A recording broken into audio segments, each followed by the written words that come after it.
시간에 주시는 하나님의 말씀은 갈라디아서 2장 6절에서 10절 말씀입니다. 제가 가지고 있는 성경 302면에 있습니다. 봉독하도록 하겠습니다.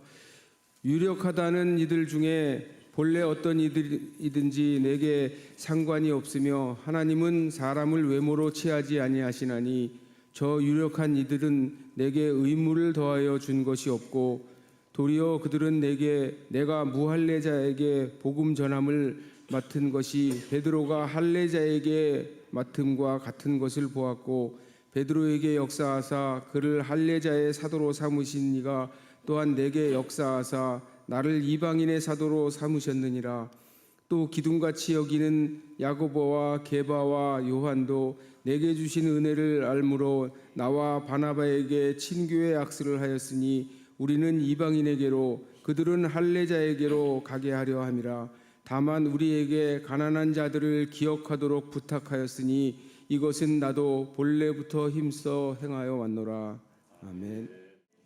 내게 주신 은혜, 하나님의 음성을 담임 목사님께서 전해주시겠습니다.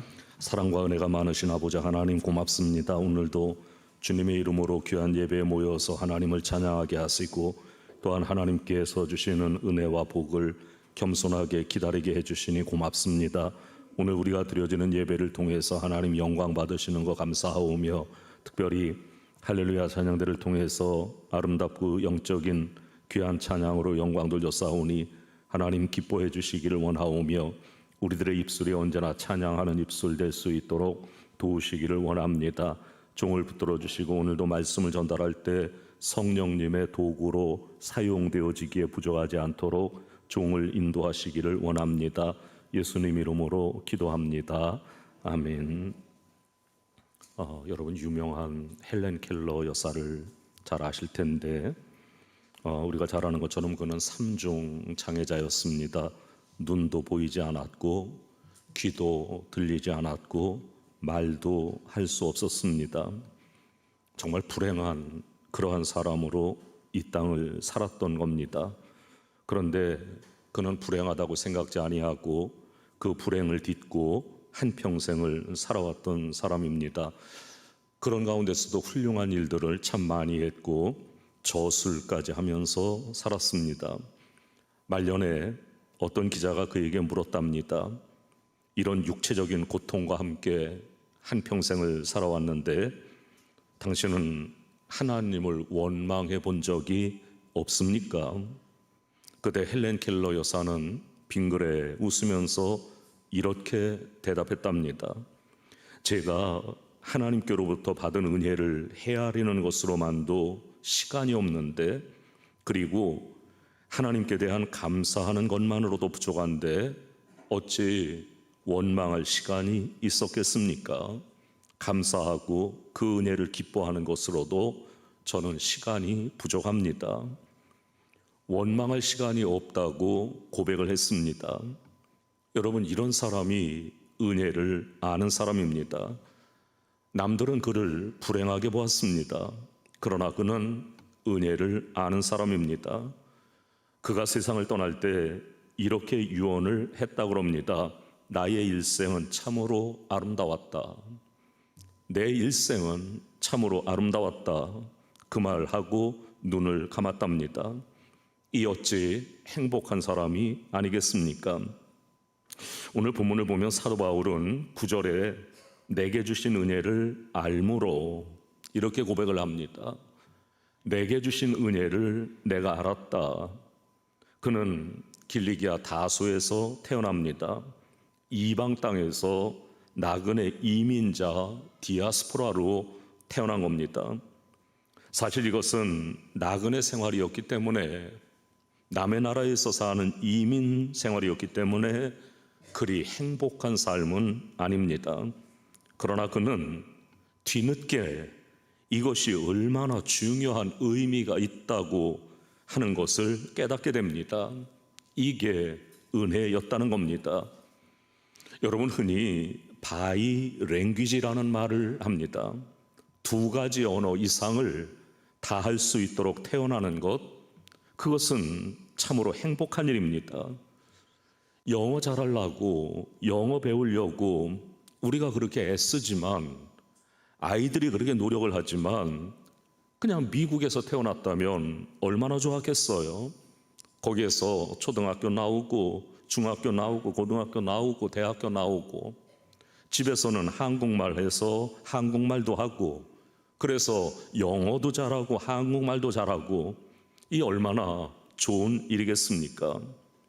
사도 바울은 헬라어와 히브리어 두 개의 말을 다 하는 사람입니다.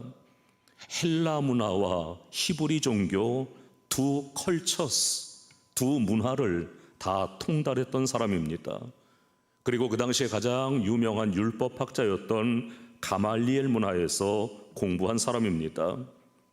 바울 사도는 이런 것들이 뭘 의미하는지를 몰랐습니다.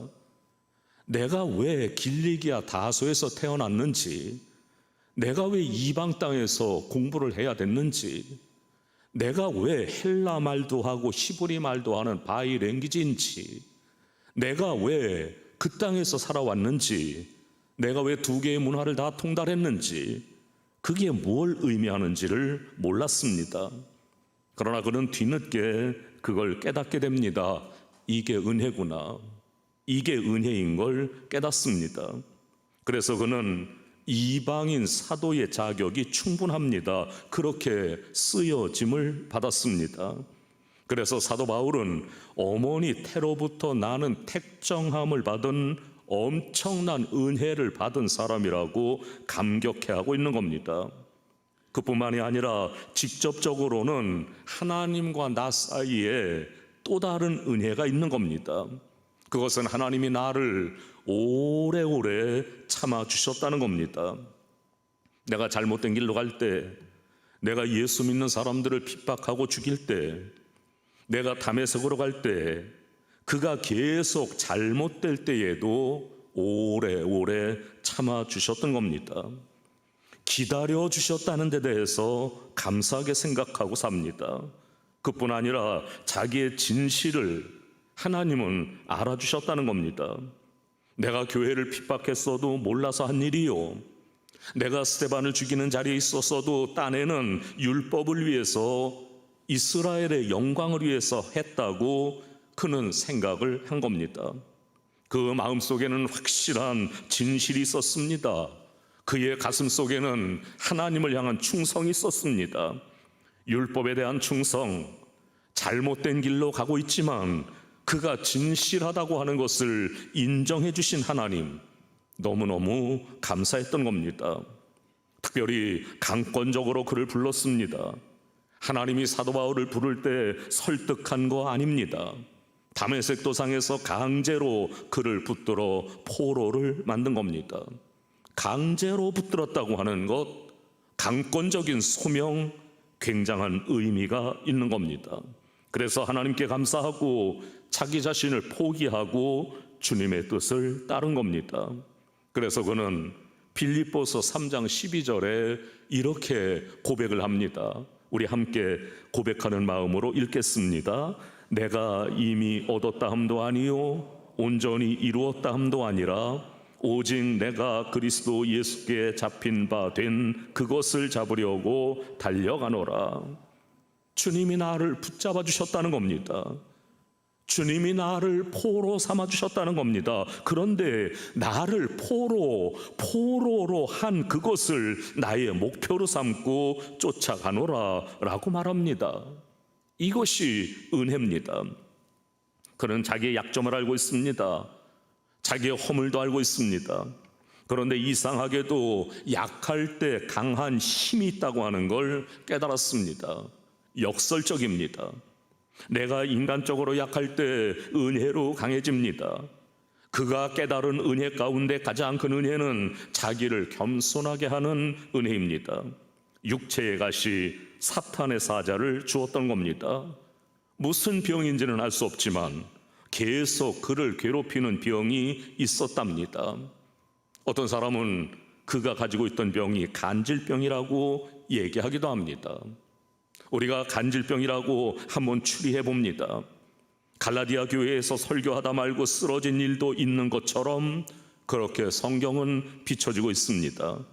그런데 이상하게도 하나님은 그의 병을 고쳐주지는 아니하시고 누가라고 하는 의사를 계속 그의 곁에 동반시켜 주셨습니다. 병 가지고 일을 하는데 하나님의 일을 하는 데는 지장이 없도록 해주셨다는 겁니다. 바울은 깨달았습니다. 이게 있음으로 내가 겸손하다. 나에게 가시가 있기 때문에 내가 겸손하다. 나에게 아픔이 있기 때문에 내가 겸손할 수 있다. 도저히 교만할 수가 없습니다. 잠시도 교만해지는 걸 하나님이 용납지를 않는 겁니다. 가장 낮은 처지에서 온유하게 겸손하게 그렇게 살아가려면 은혜를 지켜갈 수 있도록 해주신 그 은혜를 감사할 수 있었다는 겁니다. 정말로 그는 은혜를 아는 사람입니다. 그런가 하면 바울은 사명적인 은혜를 아는 사람이었습니다.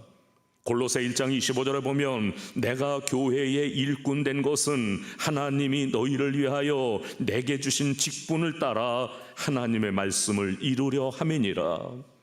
여러분, 아주 신비로운 고백입니다. 하나님이 나에게 주신 직분 속에 내가 있다는 말입니다. 하나님이 천지를 창조하시고 많은 이스라엘 사람들을 통해서 역사하시고 선지자를 통해서 또는 이스라엘의 역사 속에서 상징적으로 혹은 예표적으로 역사하시고 그 모든 예언이 예수 그리스도에게서 성취되고 그 다음에 교회가 설립되고 그리고 그 복음을 만방에 전하기 위해서 바로 그 자리에 내가 있단 말입니다. 예수님께서 이루신 그 놀라운 구원의 역사를 이방인에게 전하는데 내가 심부름꾼으로 거기에 사역자로 쓰여지고 있다는 겁니다. 그는 그것을 알고 있었습니다. 하나님의 위대한 경륜 속에 나 같은 부족한 사람도 한몫하고 있다. 하나님의 그 위대한 경륜 속에 나 같은 부족한 사람도 모자라는 사람도 한 몫을 하고 있다. 이 은혜를 깨닫고 있는 겁니다. 아마도 그는 간간히 나름대로 의심도 있었고 자기의 인간적인 생각도 있었던 것 같습니다. 예루살렘에서 체포돼서 가이사라 빌립보라는 곳에서 지하실 감옥에 2년 동안이나 묶여 있을 때, 또 배를 타고 로마로 갈 때 바울이 탄 배가 파손당할 때 왜 이런 일이 생기는 건지, 그리고 로마에 가서 음침한 지하에 가서 몇 해 동안이나 감옥살이를 할 때 그의 속이 얼마나 답답하겠습니까? 목이 터져라 하고 복음을 전해야 될 바울이 어떻게 이렇게 죄명도 분명하지 않게 감옥에서 살아야 되느냐 이 말입니다. 그러나 조금씩 주의 경륜을 깨닫기 시작합니다. 왜 하나님이 나를 여기 로마 감옥에 가둬놓고 이태 동안이나 꼼짝 못하게 했는지, 내가 복음을 전하기 위해서 그렇게 애를 쓰고 지금도 복음을 전하려고 그렇게 여러 가지 일을 하면서 애를 쓰고 있는데 왜 아무런 말도 못하게, 어디에 가서 복음을 전하지 못하게, 왜 이 감옥 속에 나를 2년 동안이나 집어넣고 이토록 아무 일도 못하게 하는지, 바울은 그걸 깨닫지를 못했습니다. 그러나 그 안에 있으면서 그는 조금씩 주님의 뜻을, 주님의 경륜을 깨닫기 시작합니다. 복음이 자기를 지키는 친위대에게 전파되기 시작합니다. 로마의 고관들에게 전파되기 시작합니다. 그걸 보면서, 그걸 깨달으면서 바울 사도는 빌립보서 1장 12절에 이렇게 고백을 합니다. 우리 함께 고백해 봅니다. 형제들아, 내가 당한 일이 도리어 복음 전파의 진전이 된 줄을 너희가 알기를 원하노라. 아멘. 내가 이토록 고생하는 일이 왜 나에게 닥쳤는지 내가 알 수 없었는데 지금 생각해 보니 복음 전파의 진전이 될 수밖에 없었다. 나의 당한 일이 이게 뭡니까? 이 모순되고 부조리한 이 3년간, 2년간의 현실이 헛된 일이 아니었구나. 이게 잘못된 일이 아니었구나. 하나님의 실수가 아니었구나. 그는 놀라운 역사가 조용히 이루어지는 것을 보았다는 겁니다. 내게 주신 경륜, 그 큰 시나리오 속에 내가 있다고 하는 것을 깨닫고 그 현실이 있음을 깨닫고 그는 그 은혜에 감사하고 있는 겁니다. 그것만이 아닙니다. 그는 항상 그러하기에 먼 밝은 빛을 바라볼 수 있었다고 하는 겁니다. 여러분들도 아마 그 책을 한번 읽어보신 분들도 많으실 거고 영화로는 많은 분들이 보셨으리라고 생각을 하는데 가장 오랫동안 많은 사람들에게 팔리고 읽혀졌던 책, 그리고 지금도 읽혀지는 책, 서양에서는 제일 많이 읽혀지는 책 가운데 하나가 바로 여러분들이 너무 잘 아는 마가렛 미첼이 쓴 바람과 함께 사라지다라고 하는 소설입니다. 영화로도 나왔고 많은 사람들에게 감동을 주고 있습니다. 미국의 남북전쟁을 배경으로 해서 많은 피해가 있는 그 고난의 역사를 기록한 겁니다. 여주인공 스칼렛이라고 하는 이 여주인공이 말할 수 없는 고난을 육체적으로, 정신적으로, 물질적으로, 가정적으로 당합니다. 정말 살맛 안 나는 겁니다. 모든 걸 다 잃어버립니다. 남편도 잃어버리고 사랑하는 딸도 잃어버리고 재산도 잃어버리고 청춘도 잃어버리고 모든 걸 잃어버립니다. 그러나 그는 결코 낙심하지 아니합니다. 그게 그 영화의 결론입니다.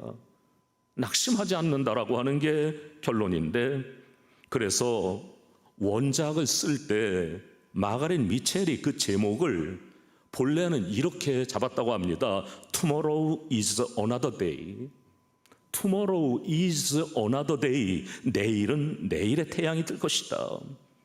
그러나 일반적인 말로 gone with the wind, 바람과 함께 사라지다라고 했습니다만 역시 그 소설의 주제는 Tomorrow is another day입니다. 내일은 내일의 태양이 뜰 것이다. 그 마지막 장면을 저는 잊지 못합니다. 스카렛이 그 광활한 대지를 바라보면서 이렇게 마지막으로 외칩니다. 내일은 내일의 태양이 뜰 것이다. 여러분 무슨 뜻이겠습니까? 다 잃어버렸습니다. 그러나 여기 멈추는 게 아닙니다. 과거의 연장으로 미래가 있는 게 아니라 내일은 내일의 태양이 뜬다는 겁니다. 여러분, 우리에게 낙심은 없습니다. 절망은 없습니다. 내일에는 내일의 태양이 뜰 것입니다. 하나님의 그 위대한 경륜이 우리 앞에 전개되어질 겁니다. 바울은 그걸 깨달은 겁니다. 또한 바울은 그뿐만 아니라 맡은 바 은혜를 알고 있었습니다. 내가 맡은 게 무언지를 알고 있었다는 말입니다. 오늘 본문을 자세히 보면 이제 그리스도께서 베드로에게는 할례자를 맡겼다. 유대 사람을 맡겼고 나에게는 이방 사람을 맡겼다. 그 그리스도가 나에게는 이방인에게 복음 전하는 것을 맡기셨다. 나는 이걸 맡았다라고 하는 겁니다. 여러분, 바울은 분담을 알고 있습니다. 그는 분복을 알고 있고 분담을 알고 있고 분직을 알고 있습니다. 내가 하는 일이, 내가 해야 되는 일이 뭔가를 알고 있다는 겁니다. 고린도서에 보면 더욱더 자세하게 그는 그 사실을 갈파합니다. 어떤 사람은 심었고 어떤 사람은 물을 주고 어떤 사람은 가꾸고 어떤 사람은 거두고, 그는 그것을, 그 역할을 알고 있다는 겁니다. 나는 심는다. 나는 심는 것에 불과하다. 나는 심었노라. 그러면 누군가는 거두게 되겠지. 여러분, 우리는 때로 너무 조급한 거 아닌가요? 자기가 심고 자기가 거두려고 그럽니다. 오늘 아침에 심고 저녁에 거두려고 그럽니다. 그런 게 아닙니다.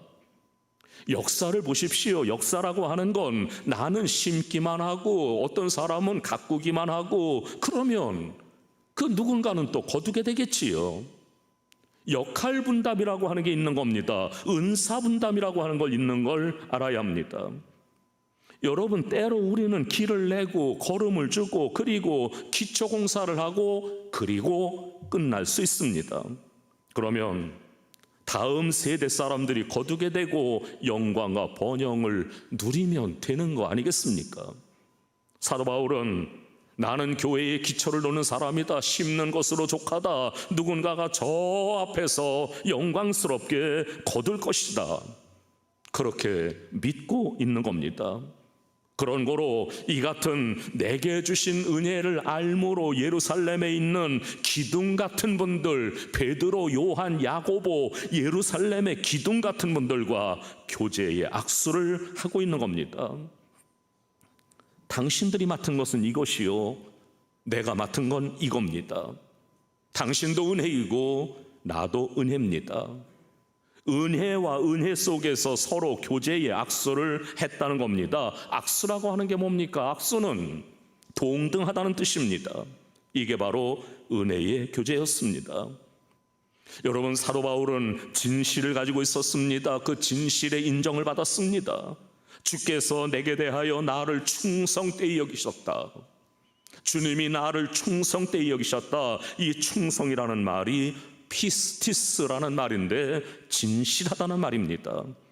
은혜를 알므로 충성했고, 은혜를 깨달음으로 감사했고, 은혜 안에 삶으로 그는 가슴을 열었습니다. 은혜 안에서 누구든지 용서할 수가 있었고, 은혜 안에서 누구든지 사랑할 수가 있었고, 은혜 안에서 누구든지 함께 할 수가 있었습니다. 성도 여러분, 내게 주신 은혜를 바로 깨달아야 합니다. 그리고 우리는 그 은혜 안에 진실해야 합니다. 다음 주일은 우리 교회가 지키는 맥주감사절인데, 여러분, 은혜를 은혜로 알 때만 은혜가 됩니다. 은혜를 은혜로 알지 못한다면 그것은 은혜될 수가 없습니다. 여러분, 가지고 있는 가장 소중한 자기 자신, 가장 소중한 자기 건강, 내가 지금 처하고 있는 이 현실의 귀중한 의미를 내가 깨닫지 못한다면 은혜도 은혜될 수 없고 복도 복이 될 수가 없습니다. 다른 사람들은 멀리서 부러워할진 몰라도 자기 자신은 행복하지를 못한 겁니다. 은혜가 은혜되는 것은 은혜를 은혜로 깨달을 때에만 가능합니다. 은혜를 느껴야 합니다. 은혜를 감격해야 합니다. 그리고 그 은혜로움 그 안에서 만족해야 합니다. 그리고 그 은혜된 현실을 보면서 은혜 앞에 내 자신을 위탁해야만 되어집니다. 이 큰 은혜로 사니 더 바랄 것이 없는 겁니다. 은혜에다가 내 운명을 그냥 던져놓고 사는 겁니다. 바로 이러한 생이 그리스도인의 생이요, 올바른 생이요, 행복한 생입니다. 참으로 정직할 때 새로운 은혜의 세상을 바라볼 수 있게 될 것입니다. 은혜를 깨닫고 진실하게 주님을 섬겨서 주님의 일을 이루어가는 저와 여러분들이 다 될 수 있기를 주님의 이름으로 축원합니다. 기도합니다. 하나님 아버지, 오늘도 저희들이 귀한 예배를 올려드리면서 바울 사도가 내가 은혜를 알므로 라고 하는 그 말씀을 다시 한번 기억했습니다. 저희들도 하나님께로부터 받은 은혜가 참으로 많은데 그 은혜를 은혜로 알지 못해서 때로는 원망하고 때로는 불평하고 때로는 얼굴 찡그리며 살 때가 얼마나 많이 있었는지 모릅니다.